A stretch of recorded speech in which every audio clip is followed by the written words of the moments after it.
Hello students, एक बार फिर से आप सभी का स्वागत है ग्रैंड व्यू डिजिटल क्लासेस में। आज मैं आप लोगों के लिए लेकर के आई हूँ हिंदी सिलेबस का बहुत ही इंटरेस्टिंग बेहतरीन चैप्टर जिसका नाम है संज्ञा।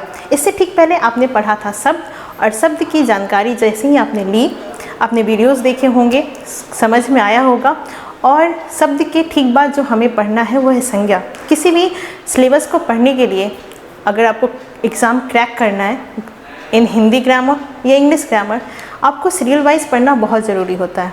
अगर आपने शब्द पढ़ा है तो उसके ठीक बाद संज्ञा ज़रूर पढ़ें, नहीं तो आप जंप करके पढ़ोगे, कुछ समझ में नहीं आएगा और फिर एग्ज़ाम अच्छे नहीं जाएंगे।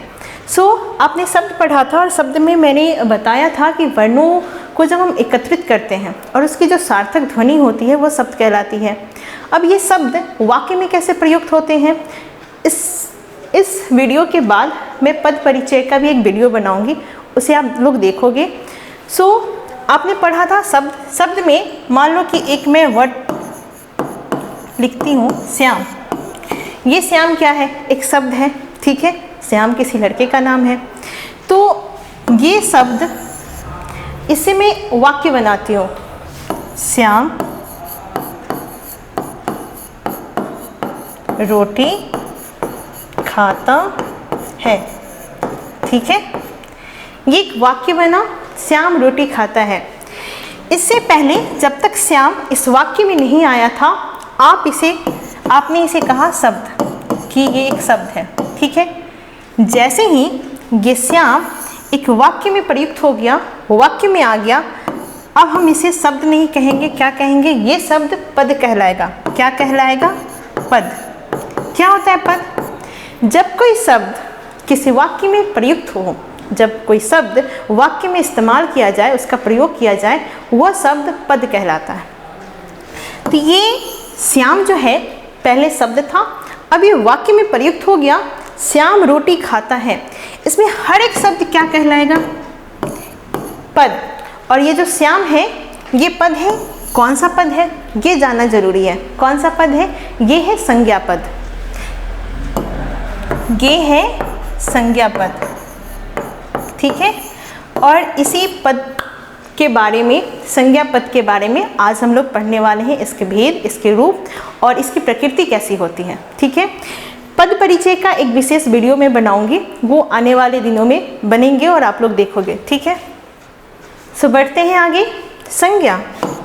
संज्ञा सब जैसे ही आपके मन में आता है, क्या आंसर मिलता है आपको? नाम। इस दुनिया में एक बच्चा जन्म लेता है या जिसकी भी उत्पत्ति हुई हो, ठीक है, उसके जन्म लेते ही उसका नामकरण होता है, उसका नाम दिया जाता है।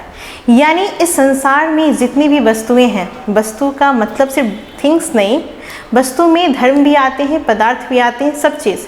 तो जो भी आप देख सकते हो, जो विजुअल है, जो दृश्य है, जो देख सकते हो, ठीक है, तो उन सभी का नाम होता है। इवन अदृश्य वस्तुओं का, अदृश्य का भी नाम होता है। अदृश्य जिसे आप नहीं देखते हो, वो फीलिंग्स होते हैं, आपके फीलिंग्स, आपकी भावनाएं, उसका भी नाम होता है, जिसको हम भाववाचक संज्ञा में रखते हैं। तो ये जो भी संसार में जितनी भी वस्तुएं हैं, जो भी चीज़ है, सबके नाम है। तो ये नाम ही क्या है? ये नाम ही संज्ञा है। अगर आप एक शब्द में कहो तो नाम ही संज्ञा है, यानी संज्ञा अर्थात नाम। बस इतना ध्यान में रखना कि संज्ञा आया क्यों, हिंदी व्याकरण में संज्ञा को पढ़ना क्यों पड़ा। तो जो भी विद्वान थे हिंदी व्याकरण की, जो भी हिंदी के विशेषज्ञ या विद्वान कह सकते हो, उन्होंने पाठ्यक्रम में संज्ञा को इसलिए लाया क्योंकि संज्ञा नाम, यानी दुनिया, इस संसार में जो भी वस्तुएं हैं, सबका एक आइडेंटिटी है, एक पहचान है और एक नाम है।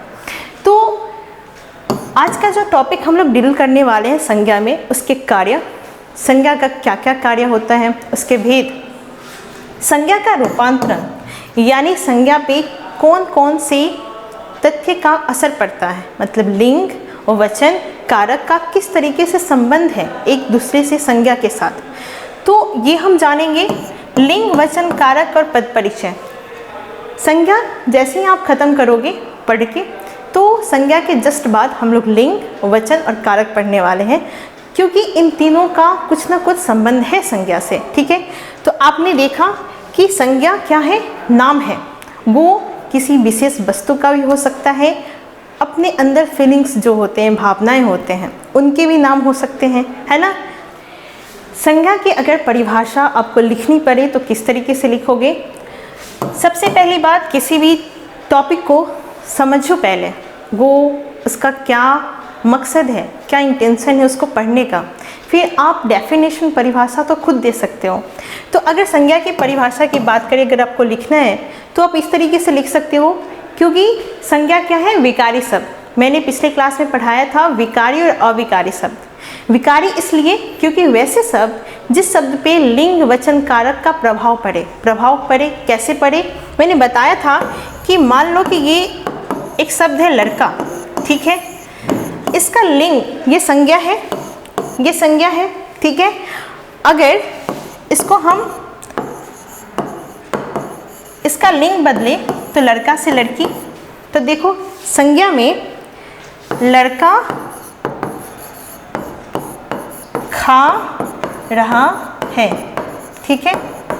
अगर इसी संज्ञा को अगर आप जेंडर चेंज कर दो, लड़की खा रही है, तो लड़का से क्या हुआ, लड़की, यानी संज्ञा का रूपांतरण किसकी वजह से हुआ, लिंग की वजह से।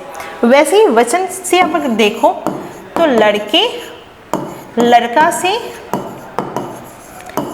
से लड़के हुए, यानी इसका रूपांतरण किसकी वजह से हुआ, वचन की वजह से।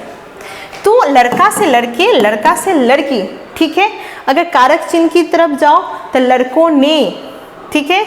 अगर यहाँ लड़का है, सिर्फ लड़का खा रहा है, तो ये लड़का क्या है, ये पद है इस वाक्य में। कौन सा पद है, संज्ञा पद है, और इसमें कारक चिन्ह कौन सा है, ये कर्ता कारक है। खाने का काम कौन कर रहा है, लड़का, ये कर्ता कारक।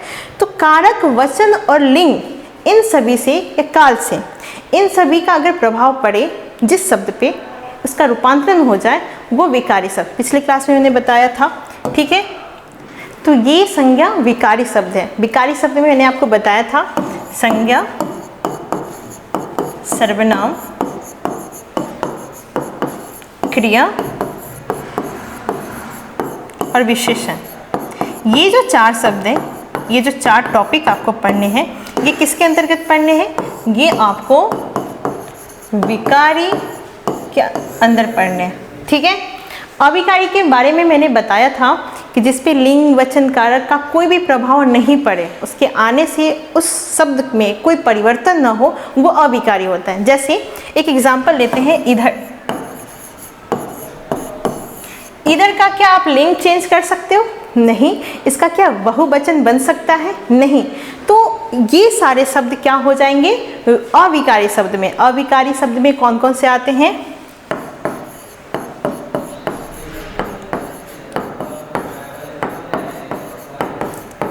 क्रिया विशेषण, समुच्चय बोधक, संबंध बोधक और विस्मयादि बोधक, ठीक है। तो ये पिछले वीडियो में आपने पढ़ लिया। तो परिभाषा आप इस तरीके से दे सकते हो कि संज्ञा उस विकारी शब्द को कहते हैं। विकारी शब्द मैंने अभी बताया संज्ञा को क्यों विकारी शब्द कहते हैं।